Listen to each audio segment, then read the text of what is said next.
Bonjour Cécile. Bonjour Anaïs.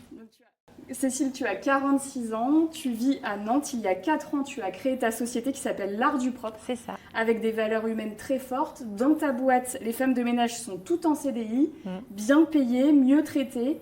Et dans ton parcours, tu as croisé de nombreuses personnes en souffrance au travail.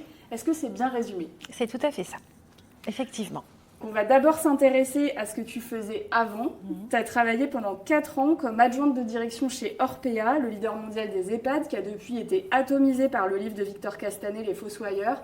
Logique productiviste, personnes âgées maltraitées, salariés malmenés. Tout ça, tu t'es dit que c'était plus possible? C'était dur, c'était difficile humainement. Humainement, c'était vraiment compliqué. Sur le papier, c'est merveilleux de vouloir que la fin de vie, elle soit apaisée, apaisante, dans un cadre agréable, luxueux, à des tarifs très élevés, puisque on vend les choses très chères pour que la personne soit bien. Et en fait, c'est inhumain. C'est inhumain parce qu'on travaille à la chaîne. Les aides-soignants et les infirmiers et les auxiliaires de vie n'ont pas le temps. 7 minutes pour une toilette sur une personne âgée. Je vous mets au défi d'essayer de vous laver, vous, le matin en 7 minutes. C'est compliqué. Donc, c'est de la maltraitance, ouais.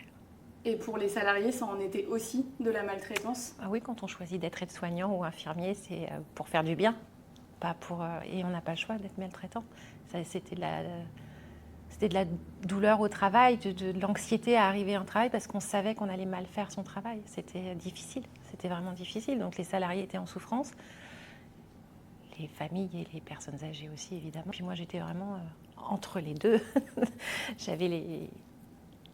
J'étais le déversoir, à la fois des salariés et des familles qui me disaient c'est pas normal, on paye cher, pourquoi maman n'a pas eu de douche cette semaine? Et des salariés qui me disaient, quand je leur disais, mais il faut qu'elle ait une douche, mais on n'a pas le temps, il y a un calendrier, sa douche c'est dans 7 jours. Ah, il y a un calendrier pour les douches? Donc j'ai tenu 4 ans en me disant, on va y arriver, et puis non, on va pas y arriver. Il y a eu un moment de trop-plein en fait, face à cette souffrance-là. C'est le directeur qui m'a dit, allez chercher le pognon. Et j'ai dit, mais en fait, je fais rentrer des personnes en fin de vie dans votre EHPAD, je ne suis pas banquière, je ne vais pas chercher des comptes en banque, quoi. Et là, j'ai dit stop. Voilà, ça a été la goutte d'eau.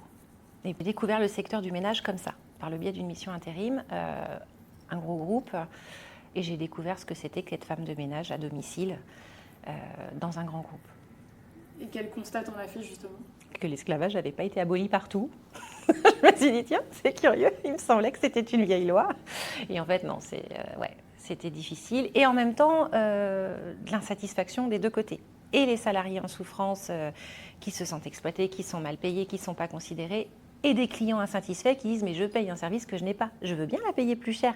Ouais, je trouvais que c'est violent. C'est violent. En sachant en plus que voilà, c'est arrivé à une période de ma vie où je me suis séparée du père de mes enfants. Donc je me suis retrouvée toute seule avec mes deux ados qui étaient grands. Et c'est un public de femmes.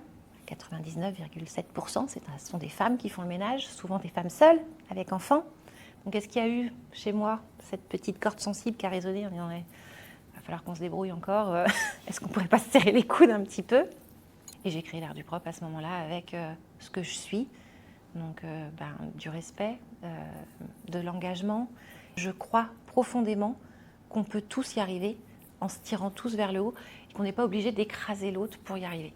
Et en ça, tu as cassé les codes avec ta société parce qu'on va l'expliquer, mais les conditions sont plus du tout les mêmes. Là. Les conditions de travail que tu leur proposes, c'est quoi en quelque Rien à voir. D'abord, elles ont des contrats en CDI, en temps choisi.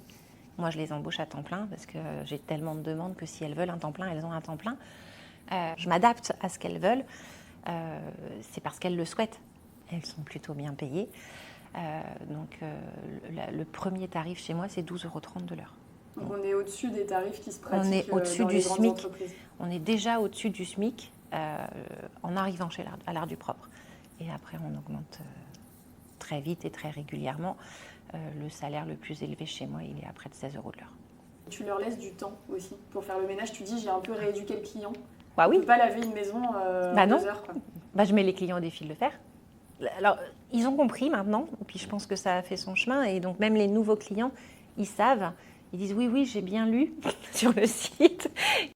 Ce sont de bonnes professionnelles, mais elles n'ont pas de pouvoir magique. Voilà. Donc oui, elles ont le temps. Elles ne courent plus. En général, elles ont 2 clients dans la journée. peut se dire qu'amener de l'humain dans un secteur aussi concurrentiel que le ménage, c'est compliqué. En quoi le client s'y retrouve? Avec l'humain, justement, je crois que le client il s'y retrouve là. D'abord, alors j'espère que la qualité des prestations est à la hauteur de ce que je vends. Je crois que c'est le cas. Globalement, on essaye de faire en sorte que tout le monde se sente en confiance et qu'il n'y ait pas de stress. Enfin,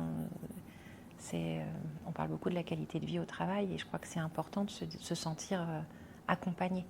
C'est-à-dire que tu recrutes, que l'entreprise se porte bien? L'entreprise se porte bien, oui. Je recrute en permanence. J'ai des attentes un peu partout, une liste de prospects long comme le bras et je ne peux pas satisfaire tout le monde et c'est frustrant. Qu'est-ce que tu aimerais qu'on retienne de ton parcours en un mot? Qu'il n'y a rien d'impossible, que quand on a une vraie envie et qu'on la partage, on y arrive. Et qu'il n'y a pas d'âge pour se lancer et de créer une entreprise, on y arrive de toute façon. On peut le faire après 40 ans. On peut le faire après 40 ans, on peut le faire quand on est une femme, on peut le faire quand on est seul avec des enfants, on peut le faire avec pas de moyens financiers. Il faut une envie et de l'énergie. Voilà. Mais on peut le faire, ouais. Il n'y a rien d'impossible. Merci beaucoup, Cécile. Avec plaisir, merci.